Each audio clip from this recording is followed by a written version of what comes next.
Obrigado, Jesus. Provérbios capítulo 30. Diz assim: palavras de Agur, filho de Jaque, de Massá. Não é de Jaque, é de Jaque. E de Massá. Este homem disse a Itiel e a Ucal: na verdade que eu sou mais bruto do que ninguém, não tenho entendimento do homem, não aprendi a sabedoria, nem tenho conhecimento do santo. Quem subiu ao céu e desceu? Quem encerrou os ventos nos seus punhos? Quem amarrou as águas na sua roupa? Quem estabeleceu todas as extremidades da terra? Qual é o seu nome e qual é o nome do seu filho, se é que o sabes? Toda palavra de Deus é perfeita, escudo ele é para os que nele confiam. Toda palavra de Deus é perfeita, escudo ele é para os que nele confiam. Nada acrescentes às suas palavras, para que não te repreenda e seja achado mentiroso. Duas coisas te peço, ó Senhor, não as negues a mim antes que eu morra. Afasta de mim a vaidade e a palavra mentirosa. Não me des nem a pobreza, nem a riqueza, mas dá-me só o pão que me é necessário, para que de fato eu não te negue e diga quem é o Senhor, ou empobrecendo não venha a furtar e profane o nome do Senhor. Aleluia. Obrigado, Jesus, pela tua palavra. Trocando para miúdos, irmãos, palavra do rei Agur, dizendo o seguinte: olha, eu não sei se ele fosse falar o nosso português, ele ia dizer assim: eu não sei falar direito, sou meio bruto, eu não tenho muito entendimento, mas uma coisa eu sei: a palavra de Deus é escudo para aqueles que nele confiam. Ele estava dizendo: eu não aprendi a sabedoria e nem tenho conhecimento do santo. Agur estava dizendo o seguinte: o que eu vou falar para vocês não é baseado na minha intelectualidade, na minha sabedoria, mas uma coisa eu sei, que a palavra de Deus é escudo para aquele que nele confia. Toda a palavra de Deus é perfeita, e escudo ele é para aquele que nele confia. Irmãos, você não precisa ser inteligente, você não precisa ter estudado muito. Talvez às vezes a gente conversa com alguns irmãos, na sua simplicidade, eles dizem: não, eu sou humilde, eu sou simples, então eu vou falar o que eu penso. Irmão, você não precisa ter sido instruído teologicamente para saber que a palavra de Deus é perfeita, para saber que Deus é escudo para aqueles que nele confiam. Você precisa levar isso a sério, porque o mundo só nos levará a sério se nós levarmos Deus a sério. O mundo só vai levar a igreja a sério se a igreja levar Deus a sério. Amém? E saber que é Deus, ter experiências com Deus, como disse o pastor Dinho aqui. Você não precisa ter estudado muito para ter experiências com Deus, basta você estar em coma, basta você ser dado como morto, basta você estar disposto a chamar Deus para fazer o que Ele precisa fazer na sua vida. Às vezes as pessoas dizem assim: rapaz, estou pagando um preço enorme para servir a Deus. Você já calculou, já contabilizou que preço seria para não servi-lo? Você acha que paga mais preço quem serve ou quem não serve? Porque nós contabilizamos, é como se Deus fosse culpado dos nossos sofrimentos. Irmão, se a sua vida não for sacrificial, ela é artificial. Ou você é um ser sacrificial, ou você é artificial. Tem alguns sacrifícios que, se você não passar por eles, você não vai ter experiências necessárias e adequadas para viver com Deus e entender o seu amor. É necessário ser ferido. Davi disse no Salmo 119, versículo está na Bíblia.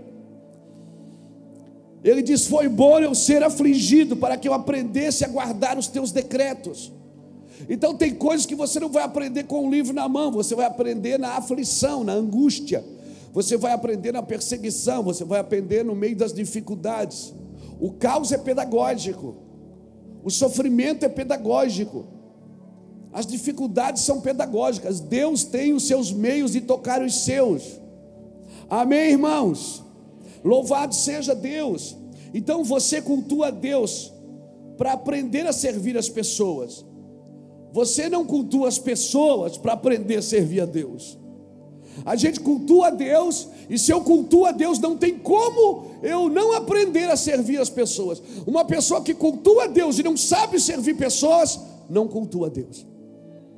Porque a natureza de Deus é servir. A natureza de Deus é amor. Uma pessoa que não cultua a Deus não sabe servir gente. Agora, se você cultua a Deus, Deus vai passar através de você e vai servir pessoas sim. Amém? E se você não quer Deus na sua vida,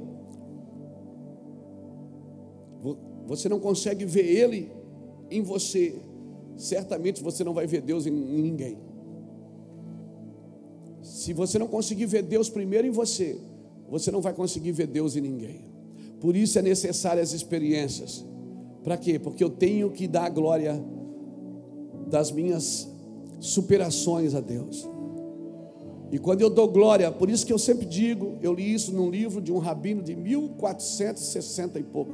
Ele viveu nessa época, morreu jovem, mas ele deixou um ensinamento muito profundo para o rabinato. Ele disse: olha, nenhum homem conhece a glória de Deus sem viver uma vida de superação.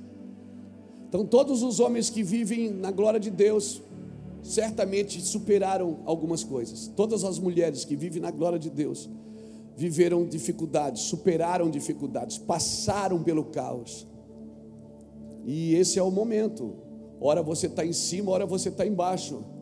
Uma árvore não dá fruto o ano inteiro.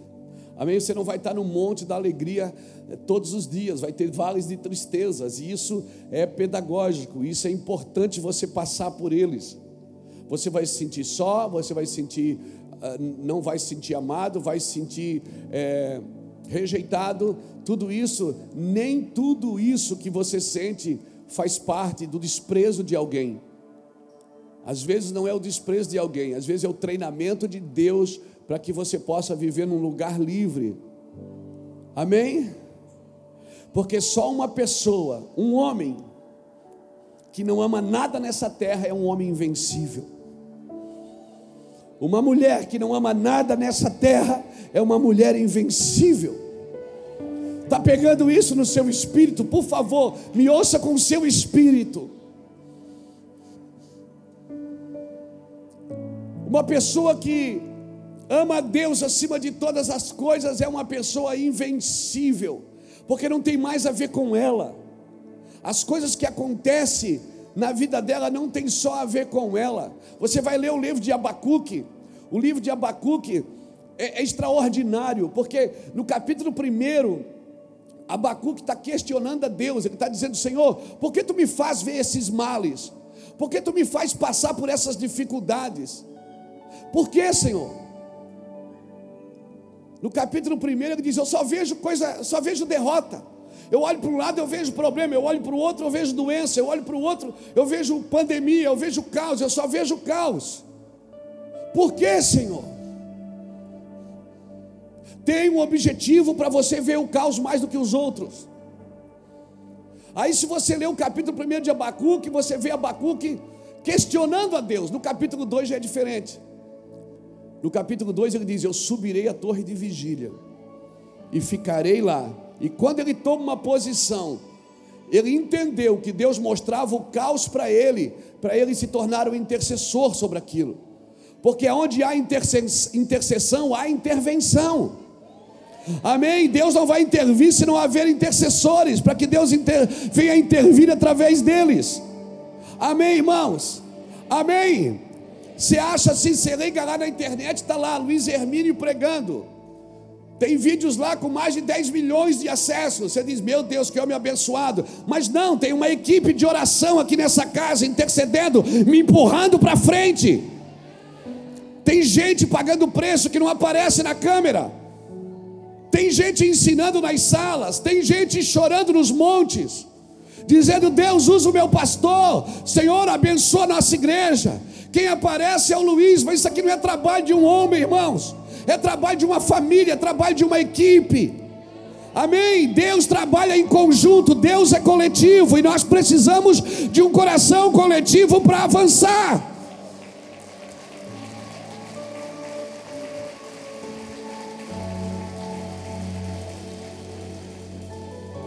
Por isso que o trabalho da igreja, o trabalho de cada ministério da igreja, de cada PG da igreja, de cada pastor da igreja, é coletivizar o propósito de Deus. Aleluia! Louvado seja Deus! Eu esqueci o que eu ia falar agora. Não era importante. Mas enquanto você não for sacrificial, você vai se tornar artificial. Você tem que entender que nós devemos apresentar os nossos corpos como sacrifício vivo, santo e agradável a Deus. Nós precisamos dessa simetria, desse entendimento. Senhor, não me dá demais para que eu não, de fato, eu não ostente e não solte da tua mão, e não me dá de menos, para que, passando miséria, eu murmure contra o Senhor e venha roubar. O Senhor está nos chamando para andar num lugar de equilíbrio, irmãos, onde o Espírito de Deus governa todas as coisas. E se você não enxerga Deus na tua vida, certamente você não vai enxergar na vida dos outros. Nós não vamos conseguir. Nós estamos trabalhando em equipe. Eu apareço aqui. Eu acredito, irmãos, que domingo passado, quem estava domingo passado aqui? Que eu estou aqui, de repente, eu me virei, bati nesse púlpito, ele quebrou no meio, rachou no meio. Eu tinha acabado de tirar minha Bíblia daqui e botar do outro lado. Ele rachou, caiu. Quando ele caiu, o Espírito Santo falou: eu estou quebrando estruturas de muitas vidas, de muitas coisas, de muitos ministérios. Eu vou derrubar estruturas. Nós não somos um CNPJ, irmão. Nós somos CPF. É uma casa de indivíduo, é uma casa de pessoas. Não é um CNPJ. Deus não me ligou a um CNPJ. A igreja não é tijolo. Amém, irmãos? Igreja é gente. Como diz Efésios 4:25, somos membros um dos outros. E é impossível que um membro do corpo padeça e os outros não padeçam juntos. Se um membro padece, todo o corpo padece, meu irmão. E se um membro se alegra, todo o corpo se alegra. Nós precisamos ter uma cabeça de coletividade, não de individualismo. O inferno é um lugar que um manda e todos obedecem. O céu não é assim. O céu, quando Deus constrói, Ele diz: façamos nós. Alguém levanta a mão e olha para o lado e diz: façamos nós. Façamos nós.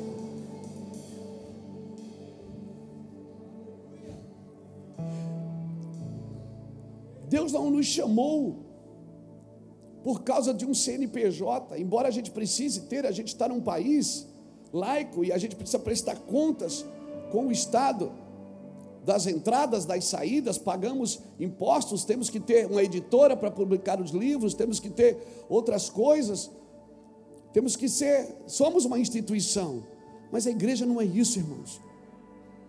A igreja, por isso que eu digo, eu sou do Mevan, eu sou de Jesus, irmão. Eu fundei o Mevan, eu e o pastor Lapa começamos juntos há 20 anos atrás, mas eu não sou patrimônio do Mevan. Se o Mevan me atrapalhar, até eu saio dele.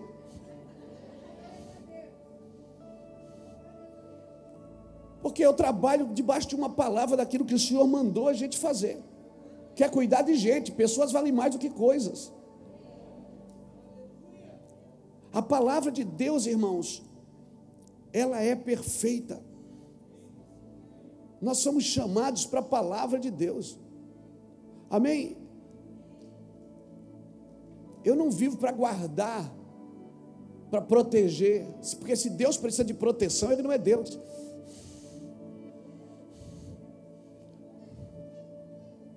Eu trabalho mesmo para me expor, para que a minha reputação caia por terra, para que as pessoas tenham todas as expectativas de um homem e coloquem no Senhor Jesus Cristo. Eu sou alguém como você, correndo atrás da cruz, irmão, correndo atrás da cruz. Amém? Eu também quero pagar minhas contas amanhã. Eu também quero descansar. Daqui a pouco acaba o culto, eu também quero comer. Estou aberto a convites. Não, estou brincando. Nós precisamos. Por que eu estou falando isso? Porque, irmão, a igreja está entrando num lugar. A igreja que eu digo, a igreja do Senhor Jesus no mundo, ela está entrando num lugar de entendimento. Ela precisa entender a sua coletividade. Ela precisa entender que a ousadia não ofusca a humildade. A igreja precisa avançar, ela precisa tocar nas regiões celestiais, ela precisa se envolver, ela precisa dar a sua opinião, ela precisa tomar o seu lugar, ela precisa dizer: não, isso está errado, isso está certo. Mas se eu disser que está errado, pastor, as pessoas vão embora, não tem problema. Porque se é eu que atraio as pessoas, é eu que tenho que alimentá-las. E se eu tiver que alimentá-las, eu vou ter que inventar uma moda todo final de semana para segurar as pessoas aqui. Porque se não é o Evangelho que trouxe você a essa casa, se não é Jesus Cristo que trouxe você, se não é o Evangelho da cruz, toda semana a gente vai precisar fazer alguma coisa, irmão.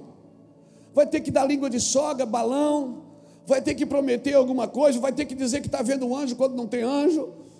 Para segurar as pessoas, nós não vamos criar fantasias espiritualistas, amém? Nós vamos trabalhar para fundamentar as pessoas no Evangelho de Jesus, através do ensino, através do discipulado, agora através do amor, porque uma igreja que sabe muito, mas não ama, ela se torna cética, amém? Não adianta ela saber muito, ela tem que amar. Deus nos chamou para cuidar de gente, Deus nos chamou para investir em gente, para chorar com gente, Deus nos chamou para comer com gente. Ó, falando de comida de novo,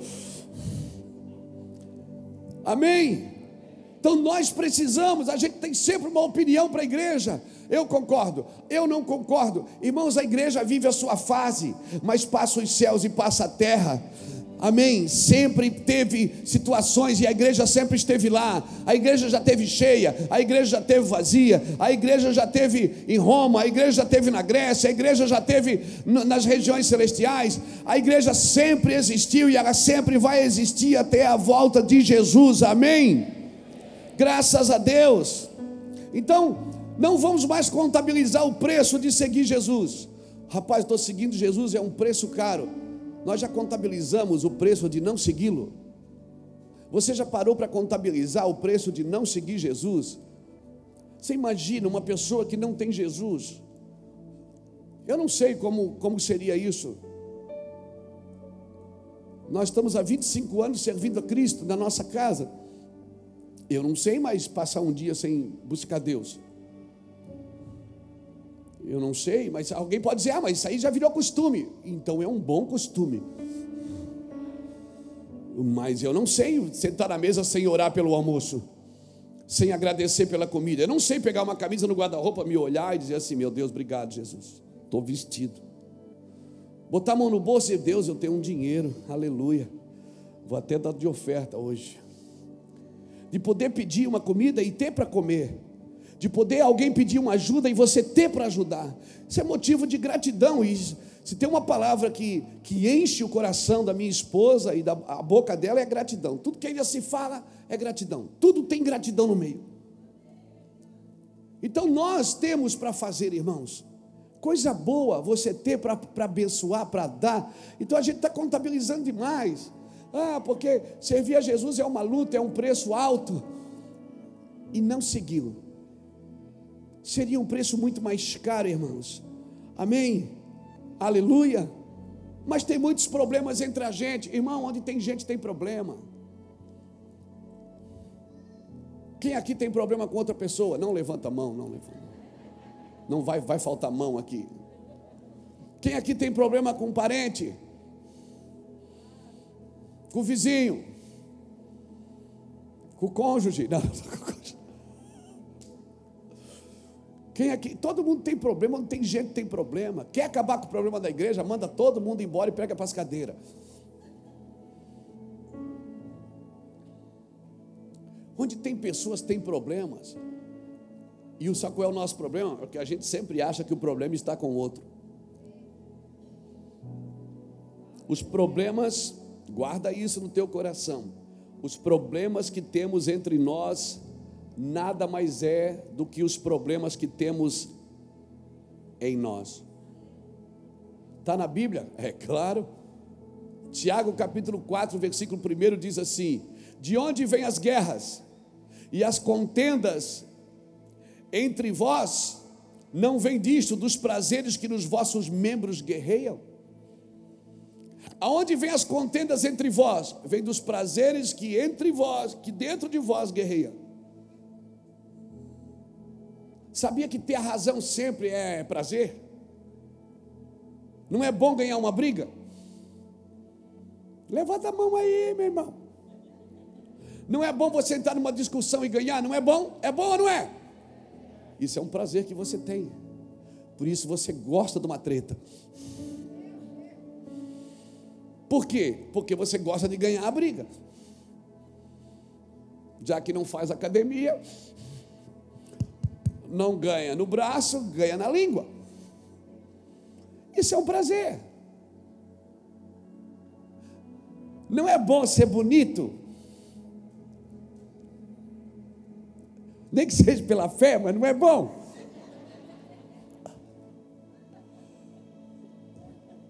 Deus, irmão, que é pela fé. Aleluia. Glória a Deus.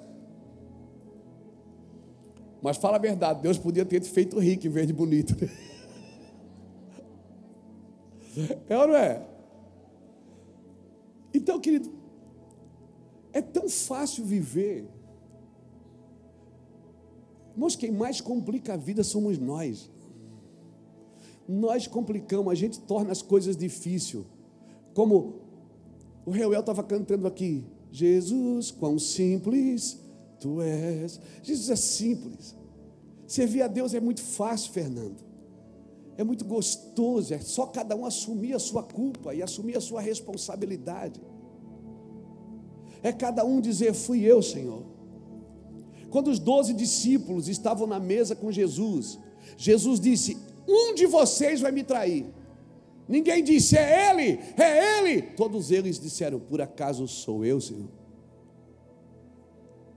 Porque quando você está na mesa com Jesus, não importa que fosse você, você ainda pode ser perdoado. Você ainda pode ser restaurado, se você assumir isso. Você está me entendendo? Na presença de Jesus, irmãos, você não transfere responsabilidade. Na presença de Jesus, você não mostra o problema dos outros para ofuscar o seu, para tirar o seu da luz. Na presença de Jesus, você assume as suas dificuldades. Eu estou lendo um texto de um homem que diz: olha, dos mais brutos eu sou. Ele disse: eu não busquei sabedoria, eu não busquei entendimento. Ele estava dizendo o seguinte: eu não estudei para saber o que eu sei, mas eu digo para vocês uma coisa: a palavra de Deus é perfeita, e Ele é um escudo para todos aqueles que nele se refugiam. Deus é um escudo. Deus não disse para Abraão no capítulo 15 de Gênesis, Ele não disse: Abraão, eu vou te dar um escudo. Não, Ele disse: Abraão, eu sou o teu escudo. Eu sou a tua defesa, eu sou o teu ataque, eu sou a tua cura. Então nós precisamos entender isso, irmãos. Por isso a sua vida precisa estar na eternidade. O seu coração precisa estar ligado na eternidade. Porque se a morte bater na sua casa, se a morte, a dificuldade, a falência, a necessidade, o desespero bater na sua porta. Irmãos, o que vai garantir você de pé é aonde está firmado o seu coração, aonde está ligada a sua crença, em quem realmente você acredita. E é isso que Deus está movendo nesses dias. Por isso, o homem que não deseja nada dessa vida é um homem invencível. Um homem que não deseja nada dessa vida é um homem invencível. Você não vai ser reconhecido pelos céus, por Deus, até que você vença as suas guerras. A graça te deu essa oportunidade. Você entra pela graça para viver as suas guerras. Não fuja delas, enfrente-as. Não adianta, se você sai de um relacionamento para outro, você leva as suas batalhas juntos.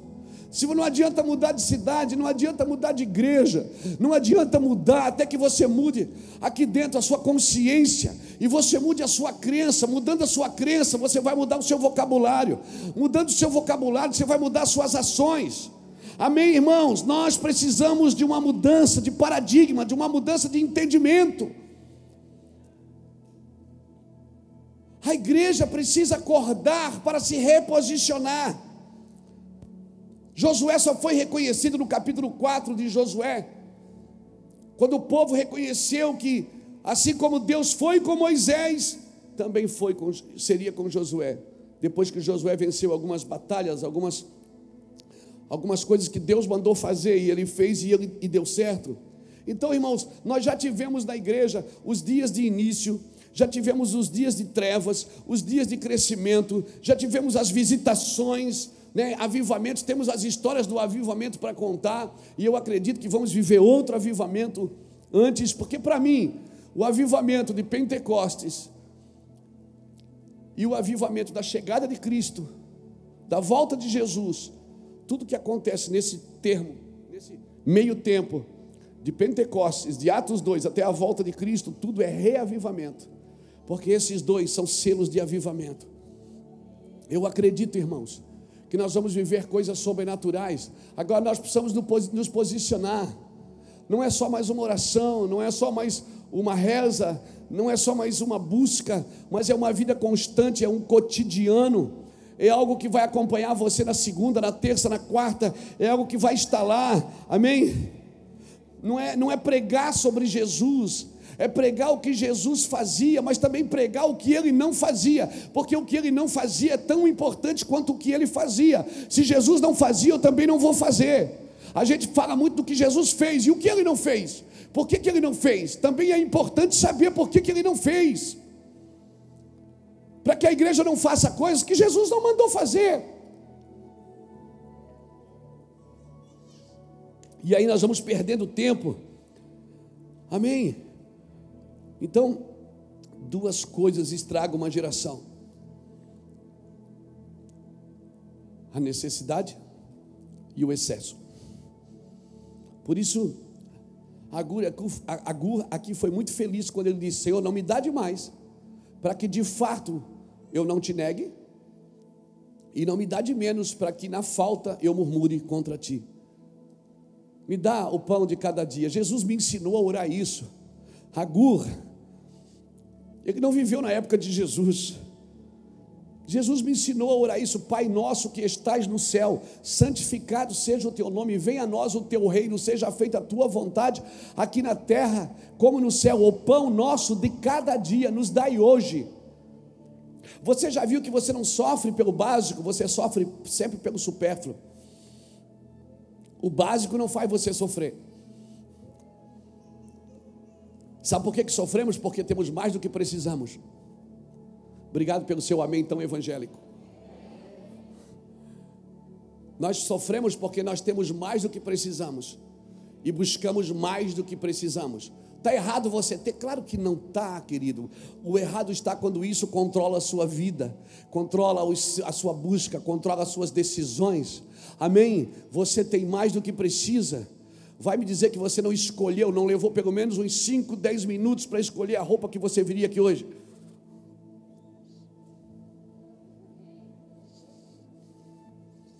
E aí depois que botou a roupa, foi na gaveta do sapato. Esse não vai combinar, bota outro. Não estou dizendo que, não é, que é errado você ter, pelo amor de Deus, não é isso. Eu estou dizendo, irmãos, que essa não é a nossa busca. A Bíblia é clara e eu preciso obedecer a Bíblia. Não é pegar versículos isolados e jogar na cara dos outros como se eles não estivessem cumprindo as Escrituras.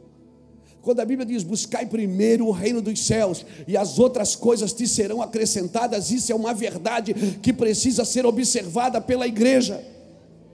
Buscar primeiro o reino dos céus e as outras coisas te serão acrescentadas. Agora, se eu vou buscar as outras coisas, não significa que o reino dos céus vai ser acrescentado em mim, porque o reino dos céus não é acrescentado em quem corre atrás de coisas.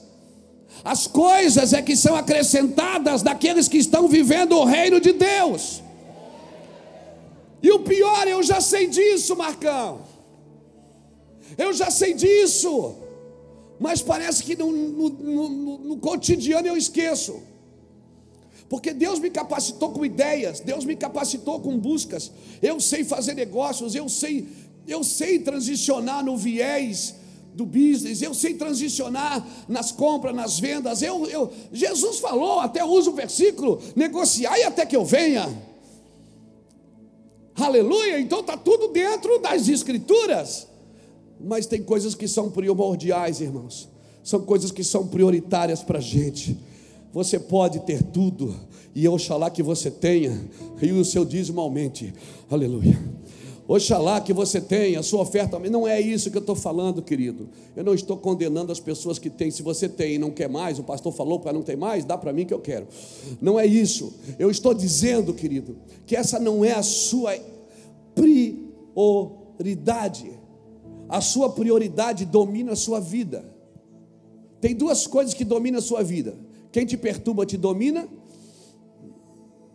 e a sua prioridade também te domina. Qual é a sua prioridade? Quando o Senhor manda, quando o Senhor disse para Maria, para Marta, Marta, estás ocupada e distraída com muitas coisas, mas a Maria escolheu a melhor parte. Jesus não estava anulando o serviço de Marta. Jesus não estava dizendo, Marta, você tem que se ligar, você está trabalhando muito. Não. Jesus estava dizendo, Marta, o momento agora que eu estou aqui é para você sentar e me ouvir. Depois o seu trabalho vai fazer sentido. Irmãos, tem gente trabalhando para Deus que está fazendo coisa que Deus não mandou. Está gastando tempo, gastando dinheiro, gastando energia, perdendo a família, destruindo a casa, e o pior, oprimindo os outros. Esse frenesi vai acabar. Amém? Porque se eu busco a Deus, irmãos, irmão, eu vou te falar uma coisa. Quando eu me converti com 28 anos de idade, voltei para o Senhor, 7 meses depois eu era líder de jovem da igreja. 7 meses depois eu estava liderando os jovens da igreja que eu me converti. Por quê, pastor? Porque meu pastor nunca precisou mandar eu ajuntar um papel no chão. É a igreja que eu congrego, como é que ela ia ficar suja? Meu pastor nunca, eu olhava para o copo dele e acabava a água, eu já saía correndo, tinha hora que eu até atrapalhava ele. A vontade de fazer algo por alguém que me socorreu. E só o que eu podia dar naquela época era um copo de água. Eu nunca precisei estar na escala para estacionar um carro. Eu nunca precisei estar na escala para ficar numa porta. Eu nunca precisei estar numa escala, porque era a minha vida. Eu acordar de manhã, a Iraci trabalhava, eu não. As mulheres gostam de trabalhar mais do que os homens. E eu acordar de manhã, eu sentava lá na casa do pastor, ficava lá, pastor Davi, eu sentava no meio fio da calçada. Ele acordava, abria a porta, eu estava sentado lá. Eu disse, Luiz, está aí? Eu digo, estou, é eu mesmo. Tudo bem? Eu digo, tudo bem. Já tomou café? Eu digo, entra. Aí entrava, sentava, ele abria a Bíblia e eu ficava lá doidão. Aí ele dizia, eu vou levar o carro para... Deixa que eu levo. E eu ficava o dia todo servindo Ele. Eu não estou dizendo isso para você amanhã acordar de manhã lá para minha casa. Não vai não, que eu quero dormir amanhã. Não é isso que eu estou falando. Eu estou falando, irmãos, porque não precisava de uma voz de comando. Não precisava ninguém dizer para mim: acende a luz, apaga a luz, puxa a descarga, junta o papel, limpa a cadeira, passa um pano no púlpito. Não, ninguém precisava falar para mim.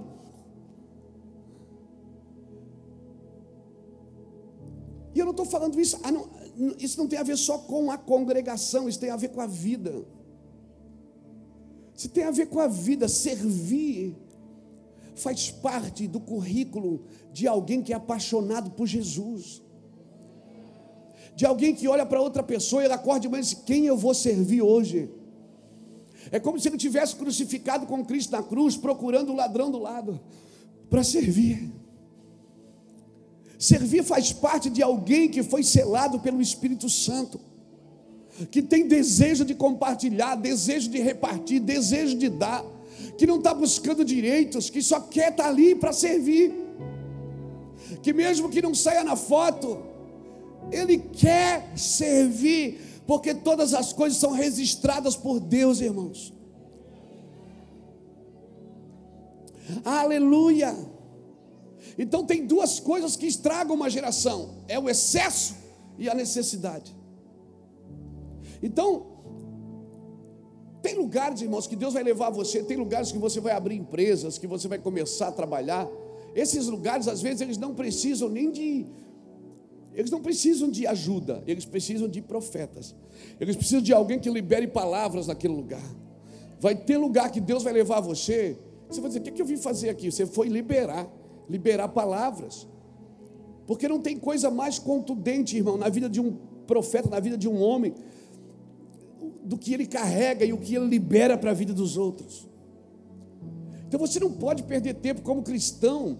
Parece que a igreja ela mudou, ela contabilizou diferente. Parece que a gente atrai as pessoas para a igreja para elas receberem alguma coisa, quando eu deveria ter a mentalidade de: eu vou na igreja para dar alguma coisa para alguém.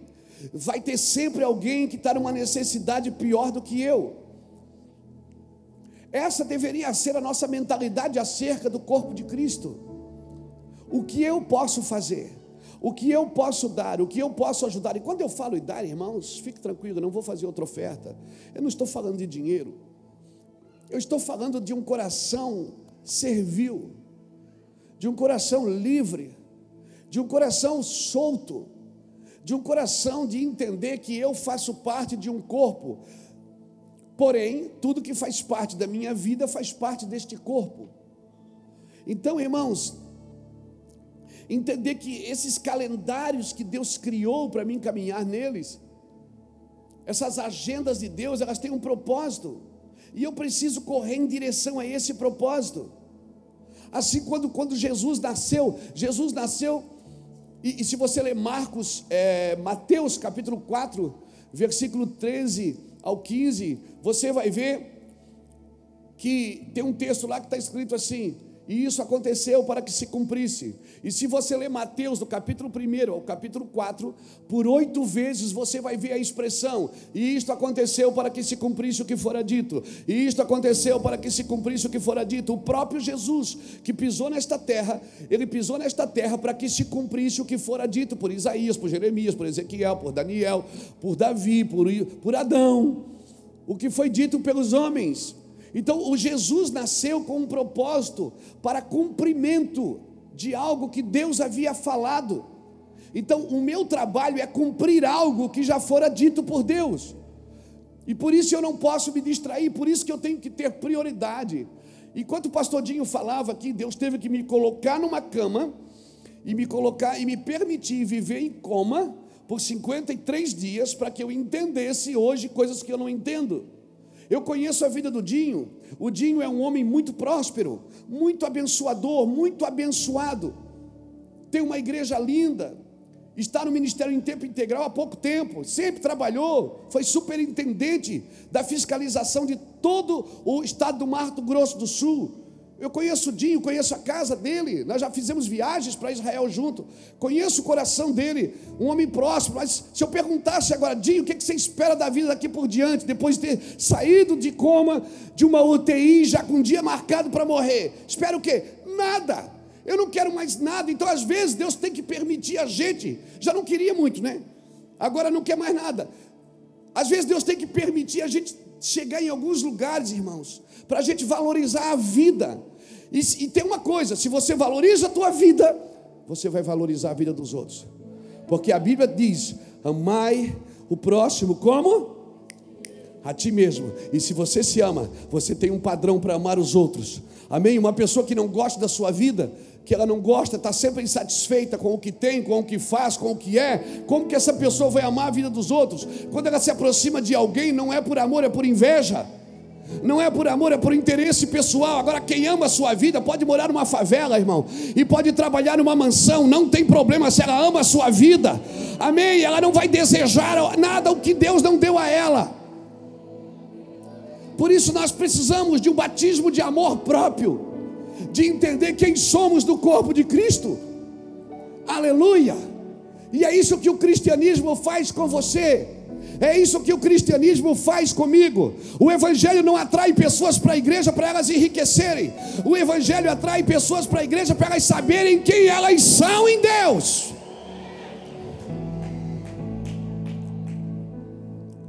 Isso é evangelho. Agora,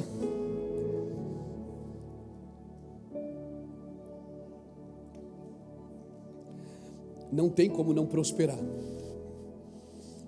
Não tem como não transbordar. Não tem. Não tem como viver milagres, porque milagre não é ganhar 20 mil reais por mês. É ganhar 2 e viver como quem ganha 20. Tem alguém que ganha 2 e vive como quem ganha 20. Porque a busca, não tem que buscar para ter mais. Irmão, a busca não é para ter mais, a busca é para entender mais. Eu não busco para ter mais. Eu busco para entender mais, e cada vez que eu entendo mais, eu sou cada vez mais livre para ter e para não ter, para ser e para não ser, para ir e para não ir, para morrer ou para viver. Quanto mais você entende a eternidade, você está livre de escolhas, você está livre de decisões, porque não tem mais caminho de volta, não tem mais saída de emergência. Amém? Não tem mais. Ou eu me coloco como um sacrifício vivo, santo e agradável a Deus, e eu deixo Deus ser Deus através da minha vida. Ou eu nunca vou conseguir, se eu tentar mostrar alguma coisa que eu tenho, alguma coisa que eu faço, alguma coisa que eu sou, eu não consigo mostrar quem vive em mim, quem realmente habita em mim. Então eu preciso me esvaziar, como Jesus fez em Filipenses capítulo 2, versículo 5, que a si mesmo se esvaziou, tomou a forma de servo, foi obediente até a morte, e morte de cruz. Mas Deus lhe deu um nome que está acima de todo nome, a qual todo joelho se dobrará e toda língua confessará que Jesus Cristo, Ele é o Senhor. Deixa eu te dizer algo: não tem como tomar a forma de servo sem se esvaziar, e não tem como se esvaziar sem tomar a forma de servo.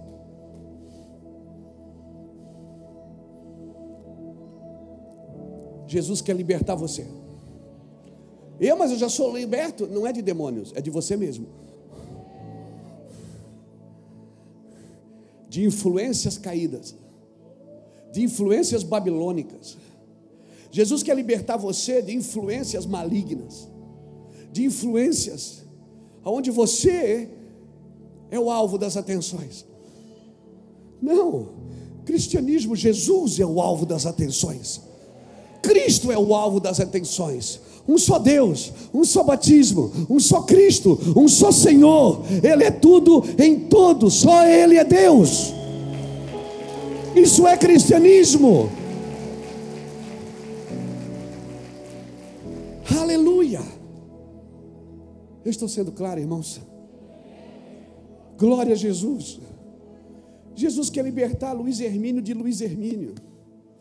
Jesus quer libertar Dinho de Dinho, quer libertar Jefferson de Jefferson, Vanessa de Vanessa, Ali de Ali. Ele quer libertar você de você mesmo. Ele quer dizer assim, por quê? Porque Cristo em vós é a esperança da glória. Quando os anjos olham para mim, eles não querem ver Luiz Hermínio, eles não querem ver Lapa. Eles não têm que ver a gente, eles têm que ver Jesus em vós, Cristo em vós é a esperança da glória. Agora, como que eu consigo mostrar Cristo enquanto eu ainda estou no comando?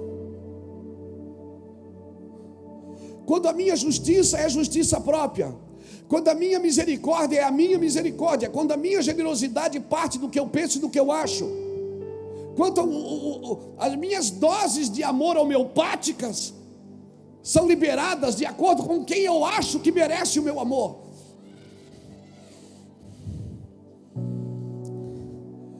Aleluia. Eu preciso ser livre de mim para poder servir a Cristo. Eu preciso ser livre de mim para poder manifestar a Cristo, Fernando.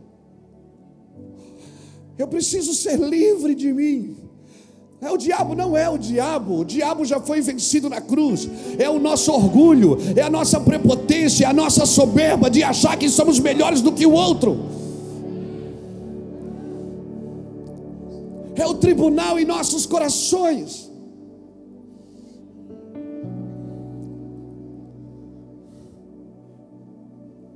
Que me ensina que o verdadeiro jejum é tirar de mim o estender de dedo, o falar iniquamente, e quando eu ver o nu, eu cubro o nu. Isso é cristianismo. E não tem outro, não adianta. Pode ter outra igreja, pode ter outra denominação, mas cristianismo não tem outro. Cristo em vós é a esperança da glória, mas nada interessa. Por isso eu preciso me esvaziar. E Aguro, ele disse, eu não sou sábio, eu sou bruto. Eu não sei falar direito, eu não busquei sabedoria. Mas uma coisa eu sei, que a palavra de Deus é perfeita e Ele é escudo para todos aqueles que nele se refugiam. E eu também peço que o Senhor não me dê muito e que o Senhor também não me dê pouco. Me dê o suficiente para que de fato eu não murmure, eu não fique soberbo, e para que de miserável eu não murmure contra Ele. Isso é cristianismo. Eu estou aqui para cumprir o que me fora dito. Deus me chamou para cumprir algo. Tenho uma tarefa para você. Ela está na mão do Senhor. Quem vai te dar ela não é Luiz Hermínio. Eu posso te dar um serviço, dizer, olha, você não pode fazer isso para mim, você não pode, o serviço eu posso te dar, tá? Mas o propósito não. Quem te dá o propósito é Ele, que habita em você. Cara, e se você se encontra com Ele, ó irmão, irmã, se você tem um encontro real com Ele, você vai querer fazer. Você não vai esperar outros. Você vai querer fazer, você vai querer fazer. Se tiver só você e ele ainda são a maioria. Se não tiver ninguém para ajudar, você vai fazer. E às vezes Deus te deixa sozinho. Para quê? Para você contar só com Ele. Para não contar com mais ninguém. Para não contar com a ajuda de ninguém, com o conselho de ninguém, com a oferta de ninguém. Por quê, pastor? Porque Deus quer tratar de você. É você e Deus. Cristo em vós é a esperança da glória. Então eu oro para que nos próximos dias venha sobre nós um silêncio renovador. Amém? Que a gente entenda o propósito de Deus e como Jesus a gente possa dizer, eu estou vivendo para cumprir. E a Bíblia diz que Jesus diz em Mateus capítulo 5, versículo 17, ele diz, não pense que eu vim revogar a lei e os profetas, não, eu vim cumpri-los. O que eles falaram, eu vou fazer. Eles eram a profecia, eu sou o resultado dela. Ele disse, eu vou cumprir. E ele pôde cumprir, por quê? Porque primeiro ele sabia o que estava escrito. Segundo, ele mesmo criava situações favoráveis ao cumprimento, ou seja, ele facilitava as coisas. Se Deus quer me matar, eu não vou fugir da morte. Se Deus quer me confrontar, eu não vou fugir do confronto. Se Deus quer tocar naquilo que eu mais amo, que talvez seja a sua reputação, seja o seu nome,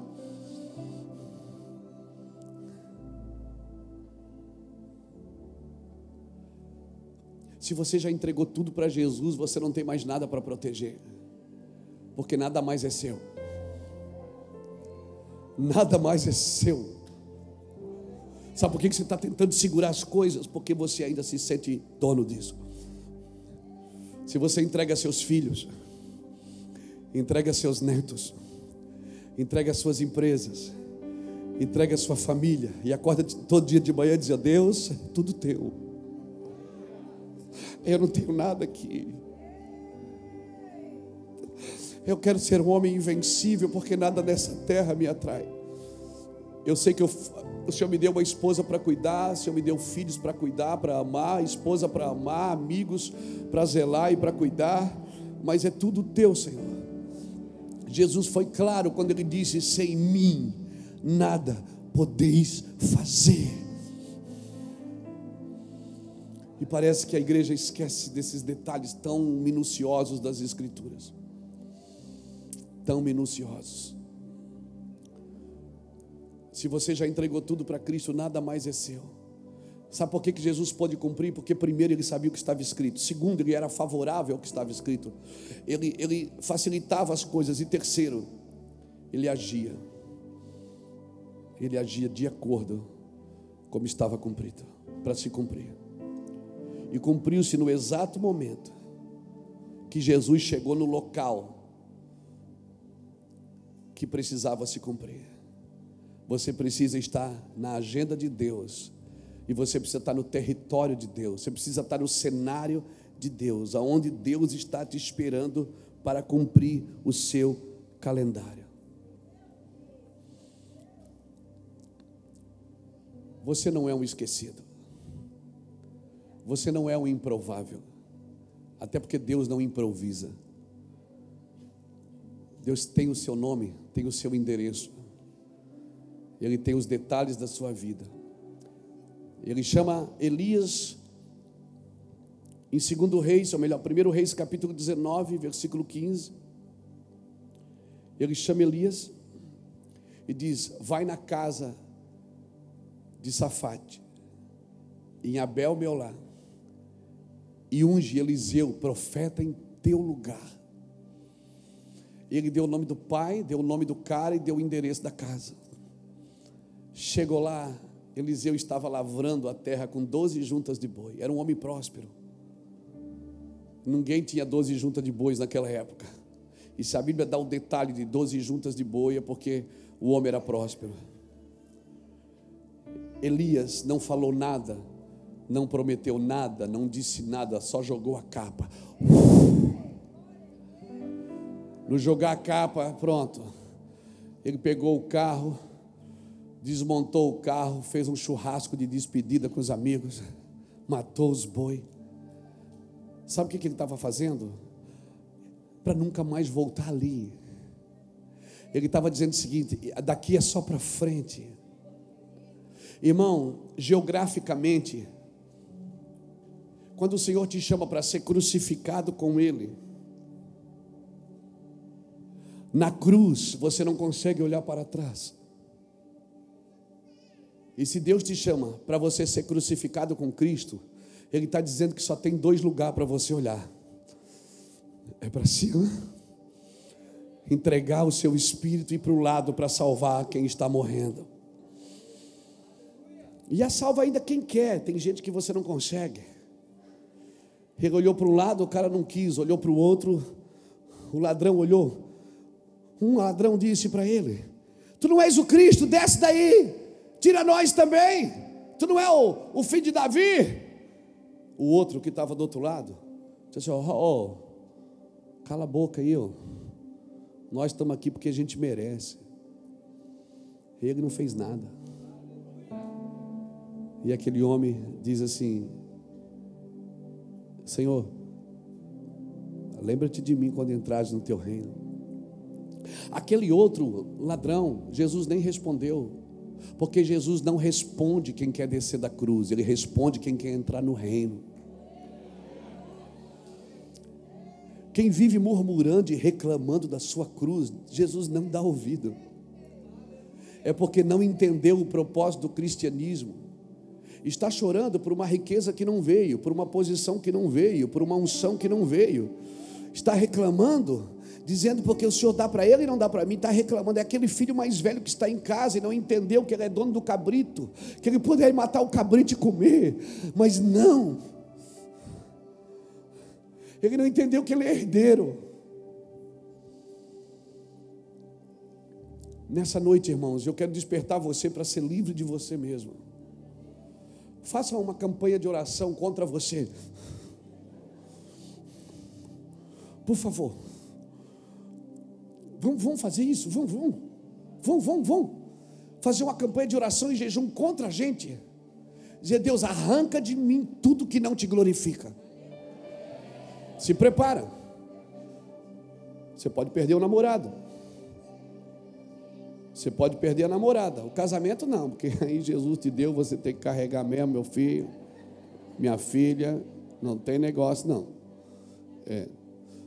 Mas você está afim mesmo de dizer assim: a Jesus, arranca de mim tudo que não te glorifica.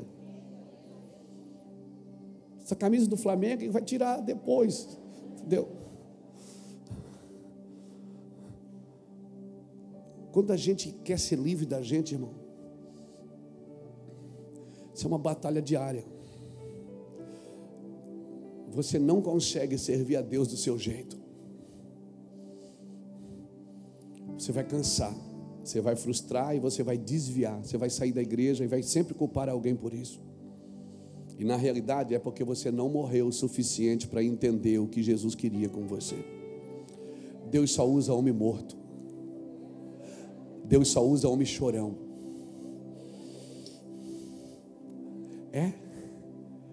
Deus só usa gente que está disposto a jogar sua vida no chão e dizer assim: eu reconheço, Deus. Quando Isaías viu a glória e disse: eu sou um pecador, ele disse: espera que eu já tiro o teu pecado. Foi lá no altar, pegou uma brasa e passou assim na boca,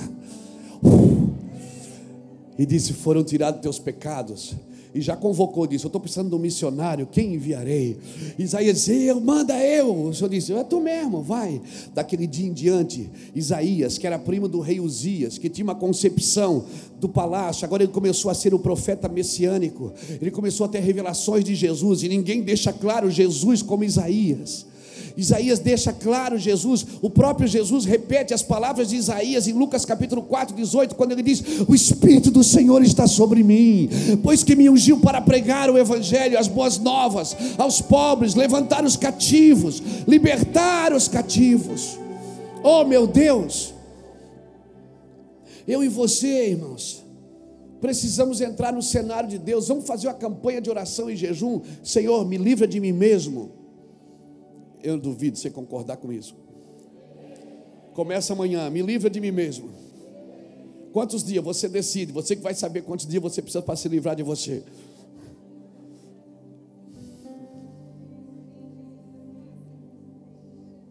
Alguns, para entrar no cenário de Deus, vão ter que soltar algumas coisas.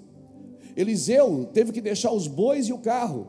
Pedro teve que deixar o barco. Levi deixou a coletoria de impostos. Agora José não, José teve que pegar, ele teve que ser governador. Esther teve que ser rainha. Você está entendendo a simetria? Tem gente que vai ter que soltar algumas coisas, tem gente que vai ter que pegar algumas coisas. Amém? Porque a gente cria um padrão para todo mundo igual. Às vezes não, às vezes Deus tem que libertar você de você mesmo. Quem sabe o Dinho precisou de 53 dias de UTI. Ficou lá, meditou, quando saiu. Quem pode acrescentar um côvado no curso da sua vida, Dinho? Ninguém pode. Se não tiver um propósito, só Deus pode fazer isso se Ele tem propósito. Quem já atravessou o vale da sombra da morte aqui sabe o que eu estou falando. Pena que quem já foi para a eternidade não voltou para contar para a gente. Seria mais fácil ele dissesse: ó, fica tranquilo, está tudo de boa. Seria mais fácil se o pastor Marcelo dessa igreja, que partiu da terra, voltasse e dissesse: ó, Luiz, ó, é só ir por aqui, o caminho é esse. Poxa, seria mais fácil, a gente desenhava e todo mundo ia seguir o caminho. Mas não é assim que Deus faz, irmãos. O mistério da morte ainda é um mistério, por isso que todo mundo foge dela. Mas a Bíblia diz que aquele que está vivo nunca morrerá. Eu ainda trato a morte como um mistério, porque eu não leio as Escrituras, que diz que se eu estou vivo eu nunca vou morrer. Eu vou só partir por um tempo, mas a gente vai se encontrar de novo. É que eu trato a morte como uma despedida eterna. Não, irmãos, nós precisamos tratar, por isso que eu trato essa praga desse Covid do inferno. Eu trato essa praga, eu estou me acomodando com ela, eu estou me acomodando, pronto, eu já aceitei. As pessoas pararam de lutar, elas pararam de guerrear, elas pararam de acreditar, elas pararam de ter esperança. Por quê? Porque a qualquer momento a morte pode bater na minha casa e o próximo pode ser eu. E as pessoas ficam esperando a morte chegar. Não, querido, passa o sangue do Cordeiro aí. E se for, que seja. E se Jesus quiser fazer, que seja. Nós precisamos ter convicções eternas e entender que o Senhor está no comando de tudo, amém? Amém, irmãos? Louvado seja Deus. Quem quer cumprir o seu chamado?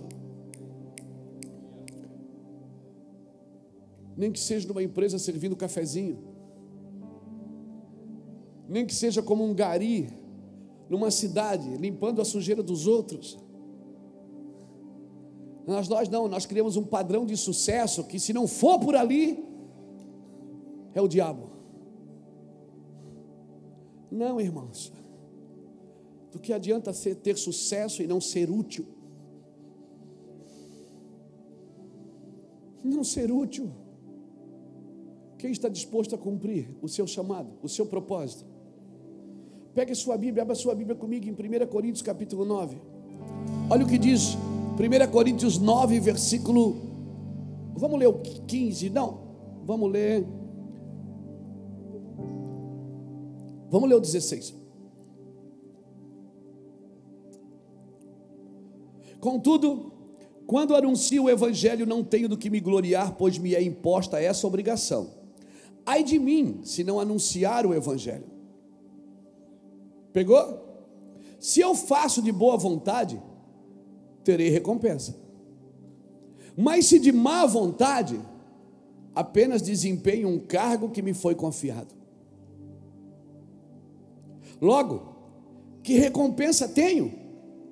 É que evangelizando, proponha de graça o Evangelho, para não usar do direito que ele me confere. Olha o 19.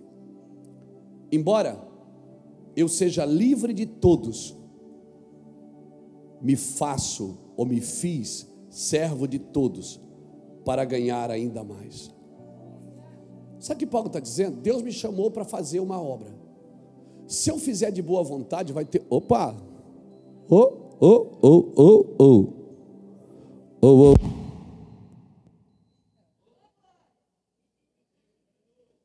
Aleluia. Não é hoje o arrebatamento, calma. Aleluia. Aleluia.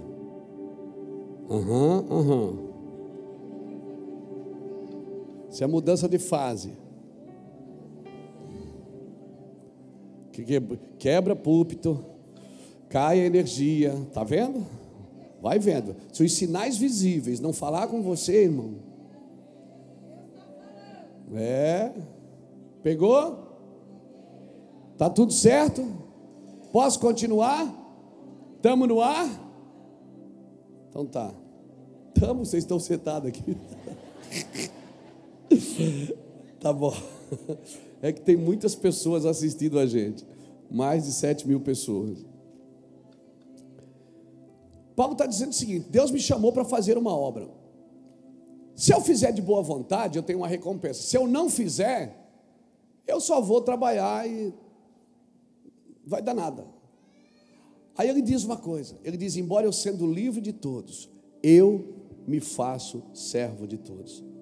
Quando é que você consegue servir uma pessoa? Quando você é livre da opinião dela. Você é livre da crítica dela e do elogio dela. Porque se você não é livre, você só vai servir quem te trata bem. Você não vai servir quem te critica e quem se opõe a você. Paulo disse: eu sou livre de todos para me fazer servo de todos. Eu preciso ser livre de você. Ser livre do que você pensa, do que você acha, do que você acredita, para poder te servir. Porque senão, a gente faz acepção de pessoas. E infelizmente, um dos povos que mais faz acepção de pessoas somos nós. Você consegue sentar com um crente para conversar com ele, para trocar uma ideia com ele, mas você não consegue sentar com quem não comunga da sua fé. E você ainda cita a Bíblia. Você diz: ninguém pode andar junto se não estiver de acordo. Se dois não estiverem de acordo, não podem comer junto, não podem andar junto. Não posso sentar na mesa de Deus e na mesa dos demônios. E aí, o teu parente lá faz uma festa, você não vai, porque ele não é crente. E aí você quer que o seu parente se converta.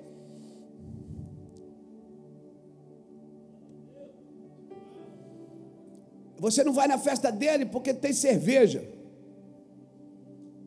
porque eles bebem, e você é crente. Não, irmão, sou separado. Não, você é... Não, deixa quieto, querido. Por isso que Jesus comia na casa dos outros. Ele dizia assim: ele tem demônios.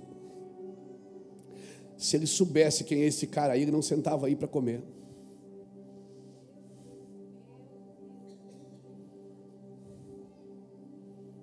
E por isso nós vivemos um evangelho assim, vazio, frouxo de amor. O evangelho de muita teoria e pouca prática. O evangelho do estender de dedo, mas não tem o estender da mão. O evangelho que, se Jesus voltasse hoje, nós crucificaríamos de novo, porque certamente ele ia fazer coisas que não estavam no nosso regime interno. Se Jesus entrasse de novo, talvez nós o crucificaria de novo. Por quê? Porque Jesus não está de acordo com a nossa teologia. E nós achamos que Deus leu nossos livros de teologia para se comportar como nós achamos que Ele deve se comportar. Nós estamos aqui, irmãos. Vamos aprender, vamos estudar. Nós temos cursos bons aqui na igreja. Temos ensinado as pessoas.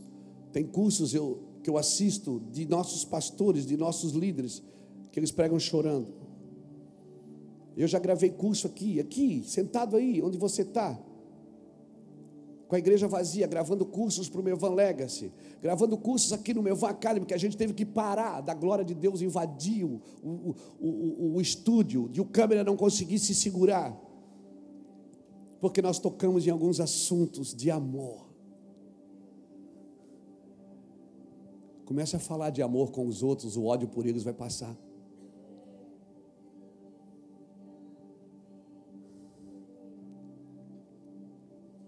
Comece a falar das coisas do céu com as pessoas. As dificuldades com elas vai acabar.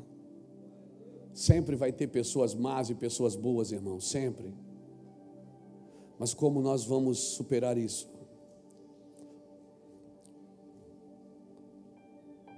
Como nós vamos viver isso? Sendo bom só para quem é bom e sendo mal para os maus? Não, eu não estou aqui para pregar o evangelho para você.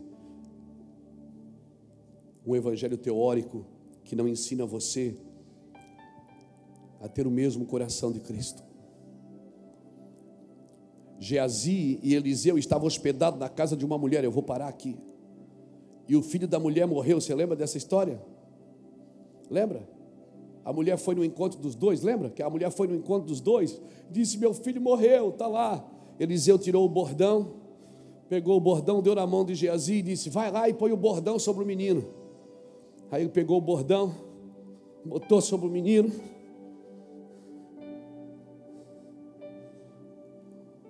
Orou. Não aconteceu nada. Aí Eliseu chegou, deitou sobre o menino e o menino ressuscitou. Porque não adianta ter o bordão de um homem sem ter o coração dele. Não adianta ter o evangelho de Cristo.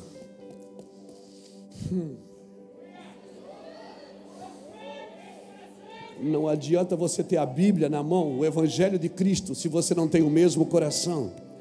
A Bíblia diz: haja em vós o mesmo sentimento que houve em Cristo Jesus. Então, quando você vai na igreja, que tentarem passar para você só o bordão, sai daí, porque só o bordão não transforma uma geração. O que transforma uma geração é até a mente de Cristo, o coração de Cristo e o desejo de morrer por alguém. O desejo de morrer por alguém. Se você tiver que morrer ou voltar por alguém, irmão, você vai estar sempre na vontade de Deus. Então, não adianta o crucifixo, o bordão, sem o coração de Cristo. Quem deita sobre o menino tem que ser você, o coração para fazer isso. Amém? Não adianta transferir o serviço sem transferir o coração. Quando eu falei o que eu fazia quando eu me converti, que eu juntava o papel no chão, que eu ficava na porta da igreja, não estou dizendo para você fazer o mesmo domingo que vem, porque o objetivo aqui não é transferir serviço, é transferir o coração desta casa. E para encerrar, para nós ir embora feliz agora de verdade, amém? Bota aqui para mim, tem aqui a Bíblia? Pode botar aqui? Salmo 78. Bota aqui para mim, Salmo 78. Bota aqui, Salmo 78, versículo 72. Aleluia, para todo mundo ver e ficar feliz. Está aparecendo aí também? Na televisão? Não está na televisão? O que é que houve aí nessa televisão? Está desligada? Não pagaram a conta da televisão. Assim os apacentou Davi, a minha tradução diz, segundo a integridade do seu coração, e os guiou com a perícia das suas mãos. Sabe como é que Davi apacentava Israel? Com o trabalho das mãos e a integridade do coração. Não adianta ter habilidade na mão sem ter pureza no coração. O problema é que a igreja investe nas pessoas habilidosas, não nas pessoas puras.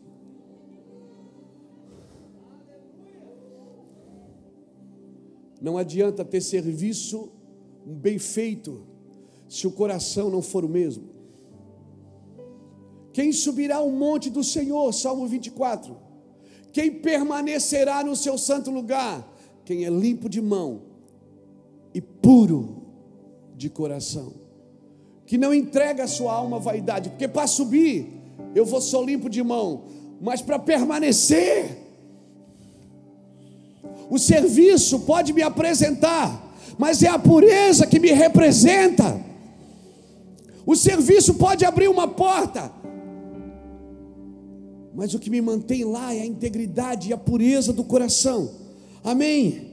Quando você vive para cumprir o que fora dito, qualquer momento você vai entrar no calendário de Deus, irmãos. Então nessa noite, peça isso para Deus antes da gente terminar. Senhor, eu quero ser livre de mim mesmo. Me livra de mim mesmo. Eu vou jejuar para mim. Eu vou jejuar, não vou jejuar para ganhar nada. Eu não vou orar para ganhar nada. Eu vou orar para ser livre dos meus conceitos e preconceitos. Eu vou orar para ser livre das minhas intenções e da minha carnalidade. Eu vou orar para ser livre da minha justiça própria, para ser livre da minha ideologia caída. E certamente, irmão, o céu vai invadir o seu coração, vai invadir a sua vida, vai invadir. Amém?